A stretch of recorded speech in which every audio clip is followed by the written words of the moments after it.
WXII 12 News. This is breaking news. That breaking news is a police investigation happening in Winston-Salem. Officers have been at a home on Everett Road for about the last 2 hours now. The scene is between Pope and West Clemensville roads. Brandon Bates is out there live. Brandon, you just got some new information from officers a short time ago. What have you learned tonight?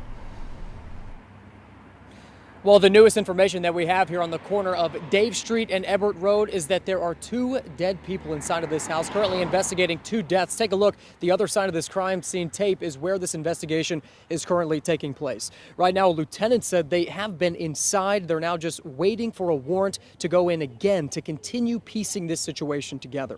I'm told everything is contained to the inside of this home. They are not looking for a suspect here tonight.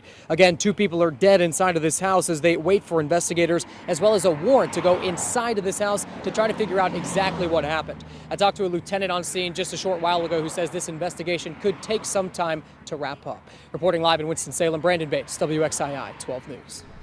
Thank you, Brandon. Get breaking news updates from the scene by downloading our free WXII 12 News mobile app. As soon as we get an update from detectives, we will share that and send it out on our mobile push alert. A police chase ended near Haynes Mall earlier today, and now 3 juveniles are facing charges. Winston-Salem officers say the suspect stole a pickup truck on Donald Street this morning. When an officer tried to pull that truck over on Devonshire Street, investigators say the driver hit the patrol car, then hit the gas and sped off. They found that truck not far from Dick's Sporting Goods, but the suspects took off. Officers ended up arresting them at a hotel not far from the scene. So far, their names have not been released publicly. Reported gunshots near Forsyth Tech forced a lockdown just a couple of hours ago. Officers responded to a discharging firearms call at an apartment complex on Weatherwood Court, not far from Everett Road, where our Brandon Bates was just a few minutes ago. Investigators say no one was hurt here, and a spokesperson for Forsyth Tech says students were not on campus because classes ended last week. A school resource officer accused of slamming a middle school student to the ground is now fired. There is surveillance video of the incident, and we do want to warn you, it is difficult to watch. The video you're about to see is from Vance County Middle School, where investigators tell us the boy right here walking down the hall is 11 years old.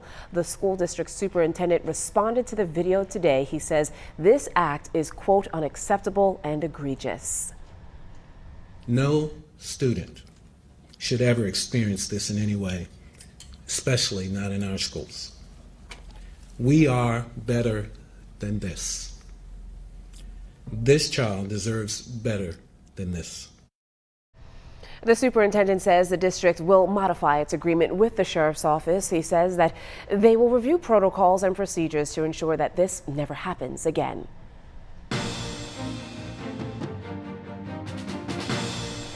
Looking ahead, this could be an historic week in Washington. The full House of Representatives is expected to vote to impeach the president as early as Wednesday, but the House does not get the last word. Alice Barr explains what happens next. In town halls and main streets across America, representatives about to vote on whether to impeach President Trump are getting one last chance to hear from the people who sent them to Washington.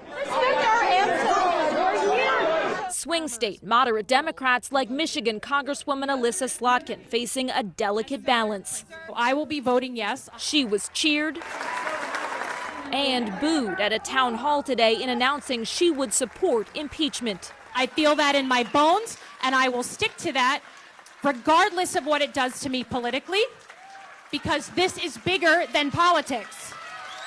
Congressman Jeff Van Drew of New Jersey taking a different stance, signaling he'll switch to the Republican Party over his opposition to impeachment, a move that could save his seat in a traditionally conservative district. Oh, yes, he absolutely will get my vote for turning into a Republican. Yes, he will. Democrats have a clear majority in the House, making impeachment a near certainty, with a vote as early as Wednesday. Overnight, the House Judiciary Committee issued its full 658-page report outlining 2 articles of impeachment and finding that President Trump has, quote, realized the framers' worst nightmare. We have a president that wants to throw the Constitution in a paper shredder. And with the January Senate trial the likely next step, Democrats are criticizing Republicans for coordinating with the White House, despite taking an oath to do impartial justice. Alice Barr, NBC News, Washington. In Commitment 2020, Friday is the deadline for candidates to file for office in North Carolina. The state primary is on March 3rd, and then the general election is scheduled for November 3rd. Well, Congressman Mark Walker is still deciding whether or not he's going to run for office again. He's currently representing the state's 6th congressional district, but a redrawn map shifted his district and now favors a Democrat. A spokesperson says that Congressman Walker is still weighing his options. He commissioned polls to see how he would do if he ran against Republican Senator Thom Tillis or Congressman Ted Budd, a Republican in the 13th district. Again, the filing deadline is set for Friday.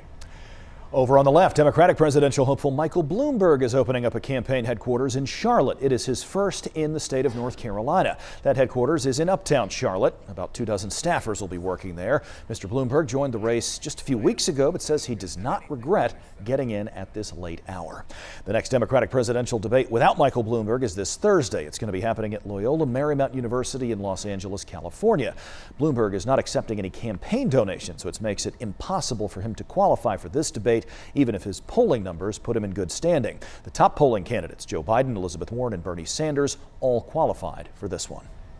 Looking ahead, the school board for the Triad's largest school district could vote to give pay raises to staff. The Guilford County School Board of Education meets tomorrow.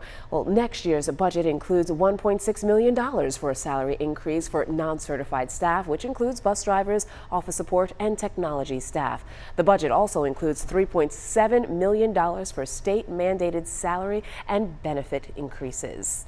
New at 6, a legislative act is restoring VA contracts for IFB Solutions. Congressman Walker tweeted about the passing of the Contracting Preference Consistency Act. Now, a contract expired a few months ago, eliminating dozens of positions at IFB in Winston-Salem. Congressman Walker says this passing of this act protects jobs for people who are blind and for veterans. Looking ahead, you might be able to see new exit signs along Business 40 later this week. It's part of the changing highway into Salem Parkway. Those new signs should start going up tomorrow. Crews will start in the southbound lanes from Highway 52 towards Sandy Ridge Road in Greensboro. Once that's done, they'll then shift over to the northbound lanes. One lane will be closed overnight so that they can get this work done, and everything should be done by Friday as long as the weather plays nice. And this is another part of the new Salem Parkway. These arches are part of the suspension bridge over the Green Street Bridge. It crosses over Business 40, connecting the West Salem neighborhood with BB&T Ballpark, home of the Winston-Salem Dash. It'll take a few weeks for all of this to be finished. Well, Christmas certainly came early for dogs at Forsyth Humane Society. Yeah, staff found homes for every single one of their adoptable dogs over the weekend. 9 were adopted during a 2-day period. Staff says this was the perfect way to get into the spirit of the season.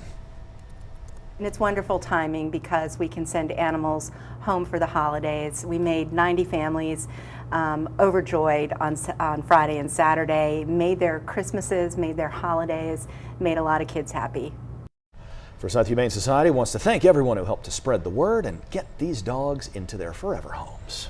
Hundreds of pairs of socks will be delivered to patients at Brenner Children's Hospital this week. 2 Wake Forest graduates set up a pop-up shop today for their organization, and for every pair of socks purchased, one will be donated to a child battling cancer. The company works with pediatric cancer patients to design cozy socks, and they will deliver them this week.